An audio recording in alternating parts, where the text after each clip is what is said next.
Our first topic of the day, guys, is going to be about Destiny and the future of Destiny, guys. A series, of course, that kind of reminds you a little bit about Halo because, of course, Bungie are the creators of Halo, also the creators of Destiny.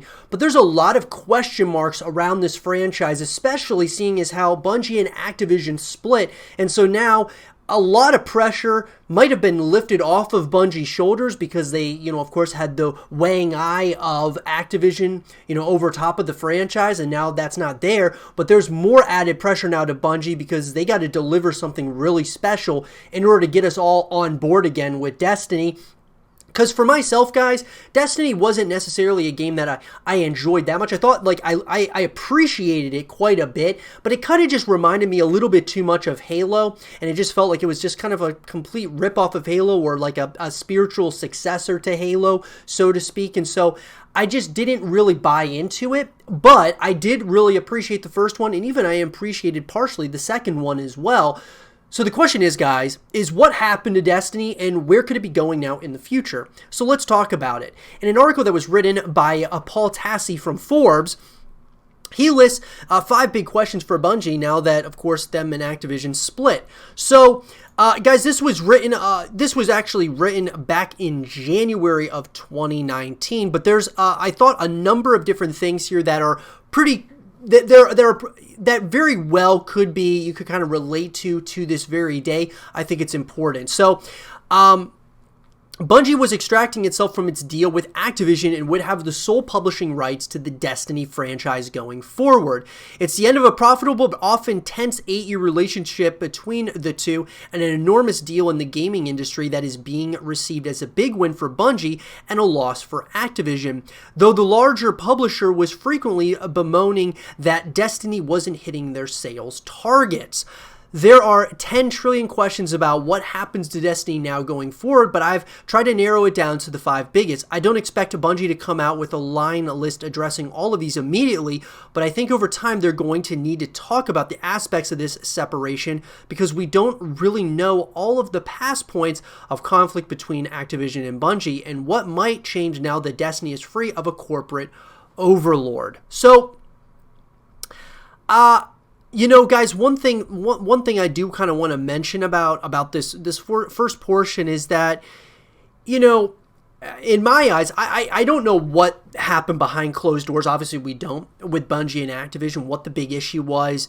Activision, I think they just didn't probably like some of the things that Bungie was probably doing, and Bungie probably just didn't like that Activision was trying to have a heavy hand on like microtransactions and things of that nature.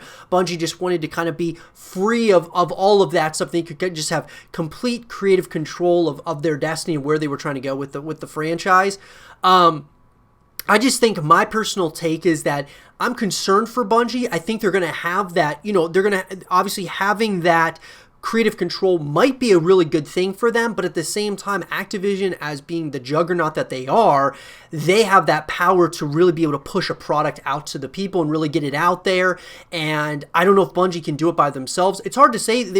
Many developers have been able to do it without having big publishers, but at the same time, I think it's going to be pretty difficult, especially because of Destiny, the name of Destiny. Just people thought it was a cool concept, but I think other people are just kind of moving back to playing Call of Duty, going over to, probably playing the new Halo when that comes out.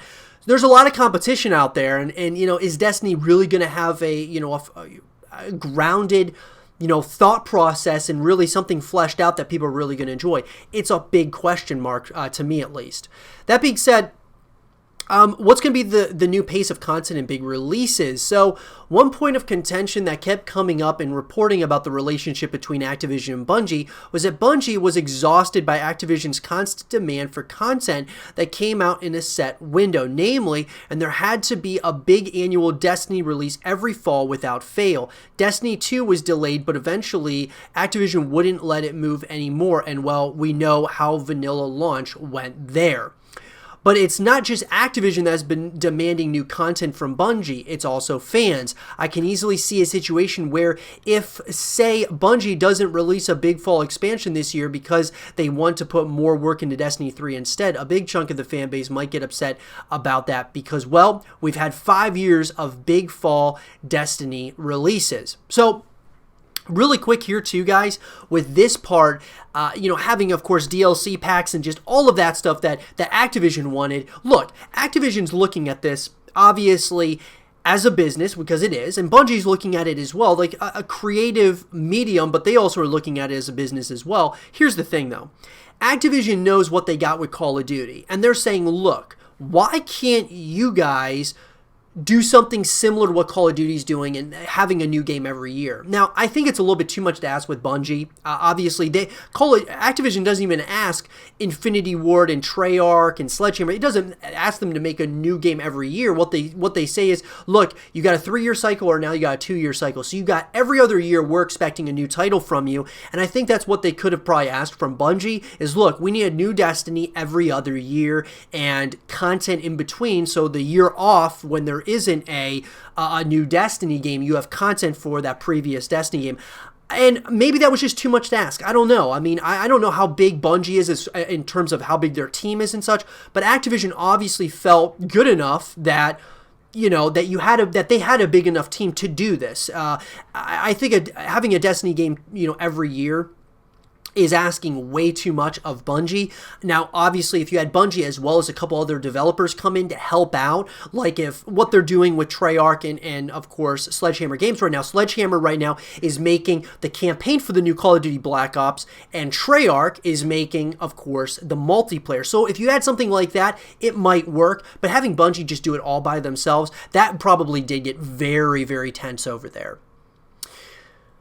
What's going to be the new scope of content? One early concern is what might happen with Bungie going independent, as Activision, despite its problems, is a huge corporation with a ton of resources. As such, if Bungie doesn't have as much gas in the tank, are we going to see future games or content drops that are shorter or more sparsely populated than they would have been without Activision's budget behind it?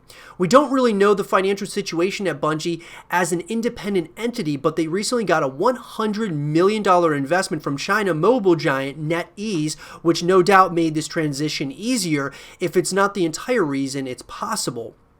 I'm wondering if Bungie is going to try to seek further investment from other sources to bolster this, and I'm also curious what exactly this NetEase investment will yield. So, look guys, I'm not saying it's all doom and gloom for Bungie. I mean, that is absolutely not it. But here, we got to take everything with a grain of salt, and we got to think about these things, because there's two sides to every story, and I look at things in terms of what's worked in the past, but also, even ways that you can incorporate things from the past and see those things be fulfilled in the future. I look at 343 Industries. 343 Industries obviously are the ones who have taken control of Halo. And they're the ones creating Halo now. We don't know at this very point of the time of this recording how good Halo Infinite is going to be. I feel like it's going to be a pretty good game though. But they've got Microsoft there. And Microsoft's the ones that are going to be pushing this out to the masses. If 343 Industries was the only one, they were by themselves, didn't really have a publisher of the size of Microsoft, who knows how big the new Halo would be. People would certainly try it, but having a big publisher there is always very helpful, because not only is it the resources, but it's also, look, they got a team of people that kind of have an eye for certain things as well, whether that be microtransactions, things that we don't enjoy, or things that we do, that being story and, getting the right people and the right roles for certain characters in the campaign.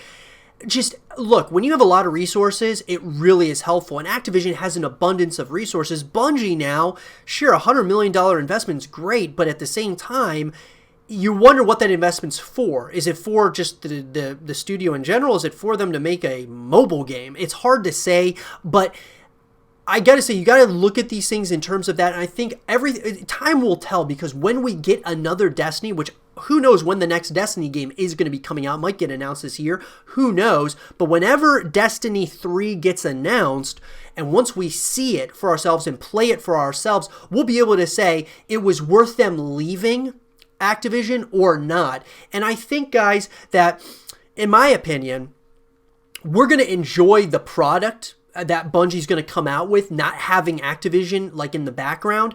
But at the same time, I don't know if it's going to be as popular as when, Destiny, the first one and the second one came out, just because it's not going to be pushed to the masses like that. They might do a pretty good job with that, with advertising and things of that nature, but it's pretty hard to tell, in my personal opinion, if it's going to be able to really be pushed out to the masses, and are people going to give Destiny another chance? Hard to say.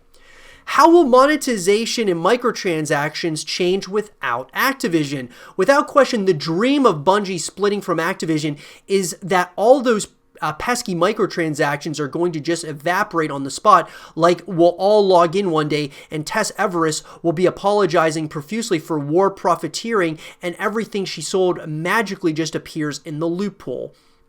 While I do imagine that Activision had a heavy hand in the post-launch monetization of Destiny, I think it's a bit naive to assume that Bungie somehow won't care about making money going forward. I think we might see things change a bit. I've been saying for eons Eververse needs a top-to-bottom rework, and the loot box aspect of its engrams needs to go for starters. But other than that, what's Bungie's changing here? Vanilla Destiny 2 going free to play?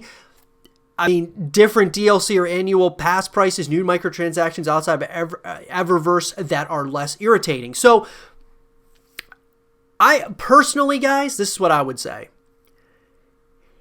If Bungie's smart, and I think that they are, I would absolutely make the first and second Destiny games free to play. I'd make them free to play. Or if you didn't make those ones free to play, Destiny 3, depending on what they're doing, if they do like a battle royale or they, add like a multitude of different modes and such, if you made the battle royale free, if they did that with Destiny, or they made certain modes free for Destiny 3, if you made the whole game free, but all microtransactions in it, I don't think they're going to do that, but if you at least made Destiny 1 and 2 free to play, you're going to at least get that interest back. You say, start promoting Destiny 3 to as many people as you can get out there, but with that, you say, since we're, announcing the launch of Destiny 3, Destiny 1 and 2 are going to be free to play from here on out. And if you owned one of those games, you get X amounts of other, in-game items that aren't going to give you a competitive advantage, just, cosmetic items in-game, just for being a loyal person to Bungie and owning Destiny 1 or 2. And so that's what I think that they might want to take the direction of.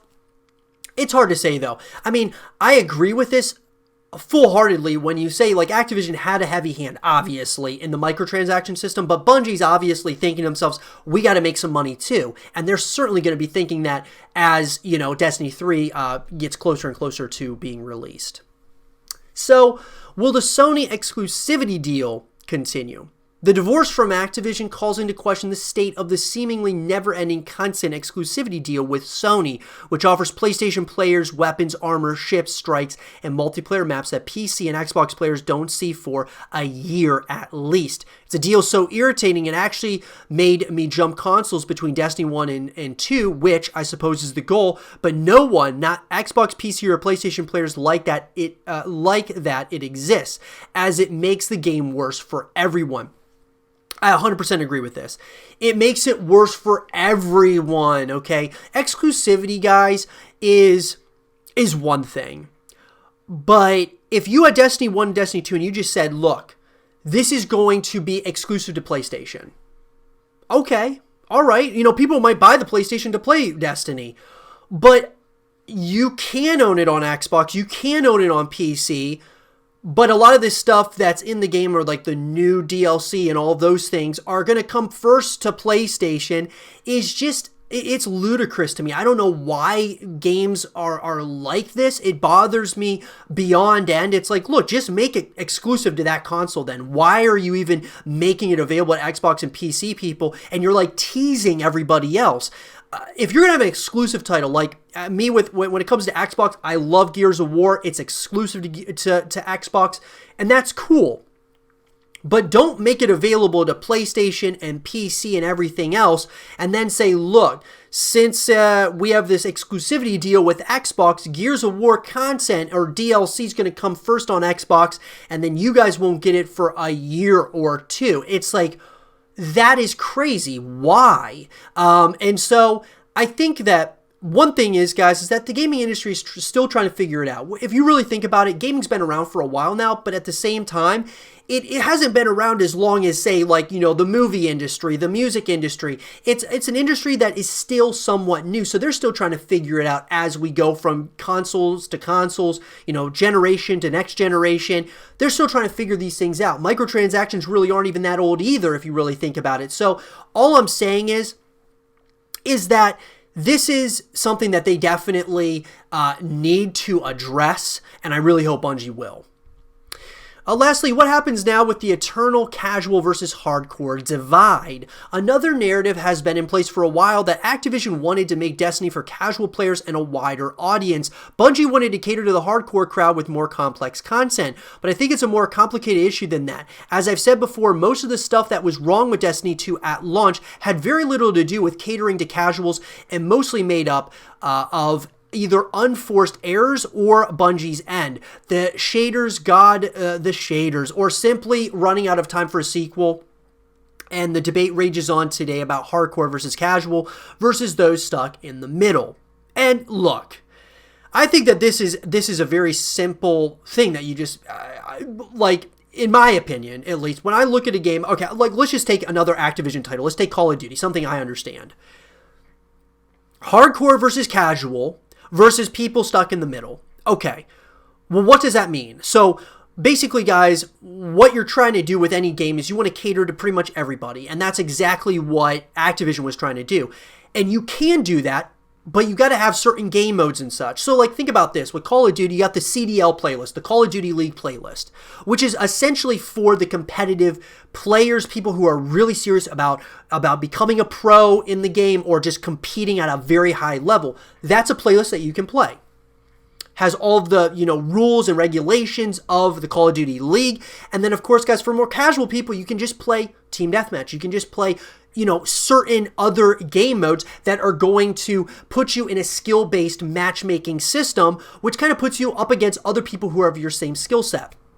Then, of course, you've got campaigns, you've got co-op, you've got spec ops, or you got other game modes that are going to keep you just by, if you are somebody in between that doesn't know if you want to be casual or competitive, you can just kind of be in the middle and you have other things to do. I think Bungie needs to take that mentality. Sure, you want to have a hardcore crowd, but you certainly don't just want it to be hardcore. Think about this. I look at Fortnite, and Fortnite is starting to become, they're trying really hard to make it, you know, more casual for everyone, and obviously, you know, having, you know, with some complexity, obviously, but I think the problem that Fortnite's having is that there's so many amazingly, you know, good players at building, whereas you have a lot of people who aren't good at building.